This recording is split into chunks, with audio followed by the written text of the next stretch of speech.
తెలంగాణలోని బాలానగర్లో అక్టోబర్ 14వ తారీఖున ఇద్దరు పిల్లలకు విషం ఇచ్చి తాను కూడా బలవత్మరణానికి పాల్పడిన చెల్లారి సాయిలక్ష్మి మృతికి కారకులైనటువంటి ఆమె అత్త మామలు తోడికోడలపై కేసు నమోదు చేసి కఠినంగా శిక్షించాలని కోరుతూ ఏలూరు జిల్లా నూజివీడు పట్టణ పోలీస్ స్టేషన్లో women welfare foundation president T Rajesh Babu, women welfare foundation అధ్యక్షురాలు సత్య సుధామణి తదితరులు ఫిర్యాదు చేశారు.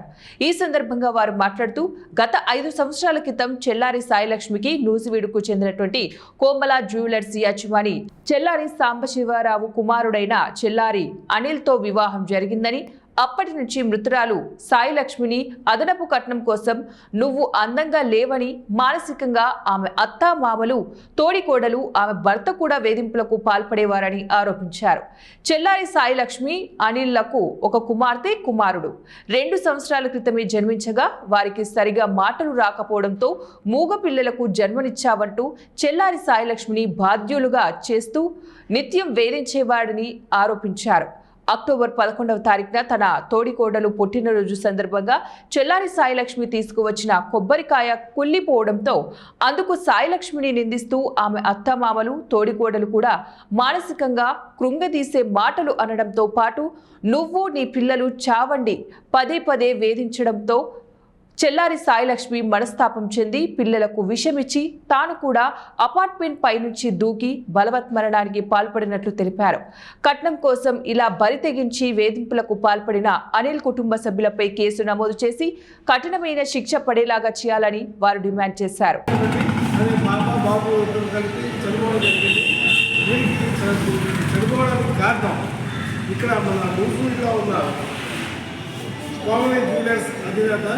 ఆయన యజమాని భార్య భర్తలు, అలాగే రెండో కొడుకు ఇంకో కోడలు, వీళ్ళంతా కలిపి ఈ సాయిలక్ష్మి అనే అమ్మాయిని వేధించడం వల్ల కనీసం ఈ విషయాలన్నీ చెప్పుకోలేని పరిస్థితిలో కుంగిపోయి మానసికంగా కుంగిపోయి పిల్లలిద్దరికి కూడా విషయం కల్పించి, అలాగే తను కూడా 4 అంతస్తుల బిల్డింగ్ నుంచి పడిపోయి చనిపోవడం జరిగింది. ఈ మానసికంగా ఒత్తిడి తీసుకొచ్చి ఇప్పుడు మరణోత్సవం జరగడానికి కారణమైన ఈ షాపు యజమాని భార్య కొడుకు కోడలు కూడా ఎటువంటి చర్యలు తీసుకోవాలి, కఠినంగా పోలీసులు విజ్ఞప్తి చేసుకోవాలని. కొడుకు మాత్రమే ఒక అరెస్ట్ చేయడం జరిగింది తప్ప మిగతా కుటుంబ సభ్యులందరూ కూడా పరారులో ఉన్నారు. ఈ పరారులో ఉండడానికి అక్కడ హైదరాబాద్ పోలీసులకి మైమాటలు చెప్పొచ్చి ప్రస్తుతానికి ఆంధ్రప్రదేశ్లోనే 3 చోట్ల ఎక్కడ ఉన్నారని చెప్తుంది. కోమల జ్యువెలర్స్ పార్ట్నర్షిప్లో ఉన్న ఒక ఆయన, వీళ్ళకి వెంకటేశ్వర గారు ఒక ఆయన, వీళ్ళకి సహకరిస్తూ వీళ్ళ సమాచారం పాస్ చేస్తూ కోమల జ్యువెలర్స్ అధినేత, అలాగే చెల్లారి శివలక్ష్మి, అలాగే చెల్లారి రామకృష్ణ, చెల్లారి శిరీష అనేవాళ్ళు వీళ్ళు అబ్స్కాండ్లో ఉన్నారండి. తెలంగాణ పోలీసులని తప్పించుకొని తిరుగుతూ ఉన్నారు.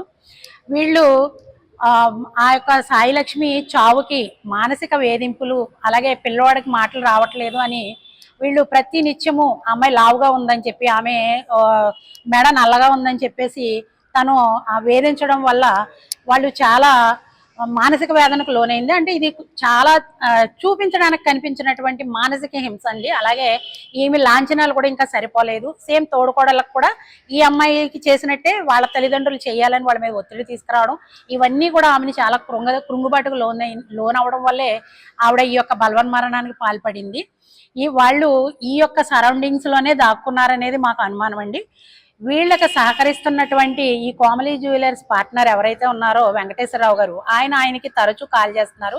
అది మొన్న తెలంగాణ పోలీసులు కూడా వచ్చి వెరిఫికేషన్లో వాళ్ళు సెల్ వెరిఫికేషన్ చేస్తే అతనికి తెలిసింది. అతను వాళ్ళు చేసినటువంటి కైంకర్యాలు ఎప్పుడైతే 12వ రోజు చేసిన కైంకర్యాలకు కూడా ఈ యొక్క పార్ట్నర్ ఎవరైతే ఉన్నారో వెంకటేశ్వరరావు ఆయన కూడా హాజరయ్యారు. వారి అన్నదమ్ములు కూడా హాజరయ్యారు. పల్లెర్లమూడిలో వాళ్ళు అక్కడికి అందరికీ అన్ని చోట్లకి తిరిగి తెలంగాణ పోలీసులు తిరిగిన వాళ్ళని తప్పుదావ పట్టిస్తున్నారండి. ఈ యొక్క హృదయ విదారకమైనటువంటి సంఘటన మరి ఏ కుటుంబంలోనూ జరగకుండా ఉండాలి అని అంటే కనుక ఇది ఒక సామాజిక బాధ్యతగా తీసుకొని ప్రజలు ఎవరైనా